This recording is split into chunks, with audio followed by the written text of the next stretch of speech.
It's as if Rian Johnson took a big dump on the ground and then J.J. Abrams wanders along, slips and falls in it.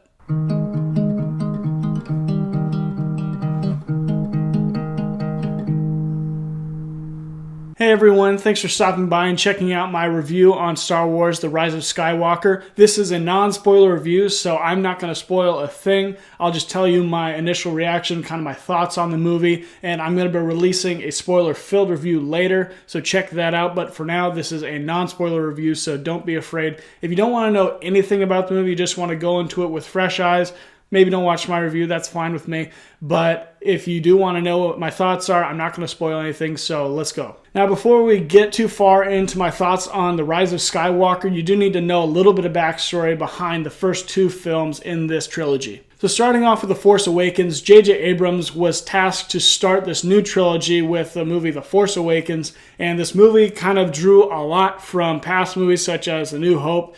And we also were introduced to a lot of new characters like Rey, Kylo Ren, Finn, Poe. We were introduced to them. A lot of things were also kind of teased at. Some backstories, some past, some hidden facts about our characters that we didn't know. But they weren't really answered in this movie, and J.J. Abrams set it up for the following movies to answer these questions. And then we had The Last Jedi, which was directed by Rian Johnson. This is considered the most controversial Star Wars movie of all time, and that isn't because that this movie is just so poorly made, like everything about it is horrible. There were just a lot of decisions made in the story and in characters that just didn't really make much sense. All the things that J.J. Abrams had set up in the first movie were either not answered at all or not even talked about, or they were just like cut at the knees and just said, nope, we're not doing that. That's not like a thing. That just kind of led all the fans to not really like The Last Jedi or to just love it blindly and, just worship at it because they didn't like that people were just bagging on it. I kind of fall in the middle more towards not liking, The Last Jedi, but I can appreciate some things about it. But that sets us up for The Rise of Skywalker, which was now tasked in finishing this very kind of messy, just kind of corrupted trilogy in the first two movies, and kind of tasked with cleaning up some of the things and then also trying to put a bow on the whole story.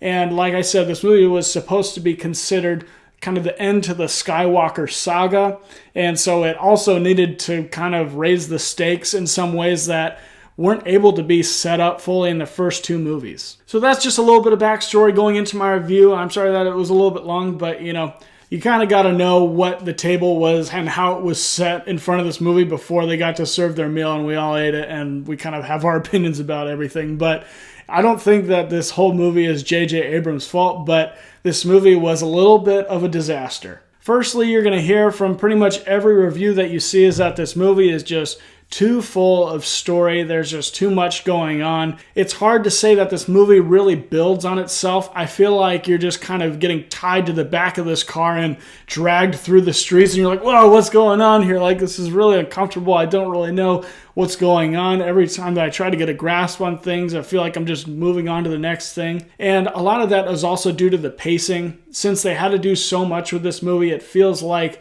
this movie is like a 5-hour movie that was trimmed down into 2.5 hours. And you can feel that just by how the movie, doesn't build on itself. And then also just kind of the pauses that it doesn't take between scenes to let things marinate with you. There were a lot of stories, like I said, that were set up in the first two movies. One where they set up, one where they did not do anything with it or they totally cut it out. So then you have to do things like bring in some sort of big threat since the last big threat was kind of removed. Kylo Ren is still around and he's like the main antagonist, but they needed some sort of bigger bad guy in it. Before it was Snoke, and now they just had to shoe in someone, and J.J. Abrams and the Disney, they decided to put Palpatine there, which didn't really make a whole lot of sense. There was no sort of teasing in the movies before that to why he would ever come back or that he would even ever be able to come back. And J.J. Abrams has said that the plan was always to bring Palpatine back. That's not true at all. Don't listen to that. But, he has to promote his movie, so I don't blame him. He has to do what he has to do. And it doesn't sound good if you said, we were kind of effed going into this movie, so we had to bring in someone, and we just thought Palpatine would be the guy. That's obviously no way to start your movie, so He has to say Palpatine was always the plan, but it wasn't. It's obvious. He is, so just like thrown in there.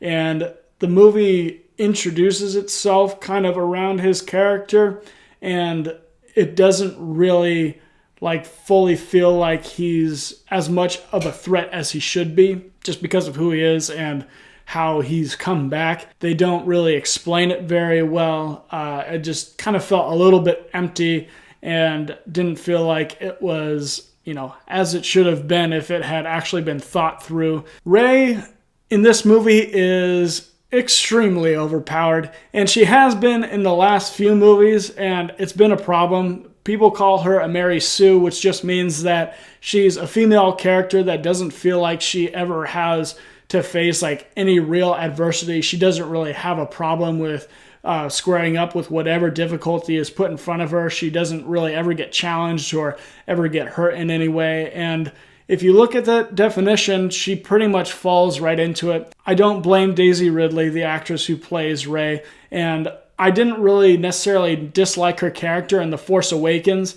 I just felt like the writers didn't really do her character any justice by not giving her positive ways to grow that show her having to change something about herself to be better. She just has too many powers in the Force that just like don't make sense. You see a little bit of development with her, but never really feels fully earned. And then you have our side characters with Finn and Poe, and those two characters, I actually didn't dislike them in this movie. I felt like it was good now that I wasn't watching them in The Last Jedi. It just doesn't make sense what they did with Poe in The Last Jedi. That's probably like one of my biggest issues with that movie. And then with Finn, he's an interesting character. In the first, The Force Awakens, he was a stormtrooper who turned against and he abandoned, the First Order, and he wanted to become a good guy and like get away from that. And then throughout the rest of the movies, he's kind of trying to join the rebellion and kind of become a better guy and like even come to the point of sacrificing himself. Another problem with The Last Jedi. He's an interesting character, and in this movie, it's just nice to see him again with J.J. Abrams not just be a total, throwaway character as he was in The Last Jedi. So that's a little bit of a positive. Probably my favorite aspect of The Rise of Skywalker is Adam Driver as Kylo Ren. We have a lot of glimpses into Kylo Ren's kind of psyche and his fight between him. He has a lot of influences, and you can see that he still has a lot of love in his heart for his mom, even though he's on the dark side and he's like doing bad things. And you can just like see the conflict within him throughout these movies.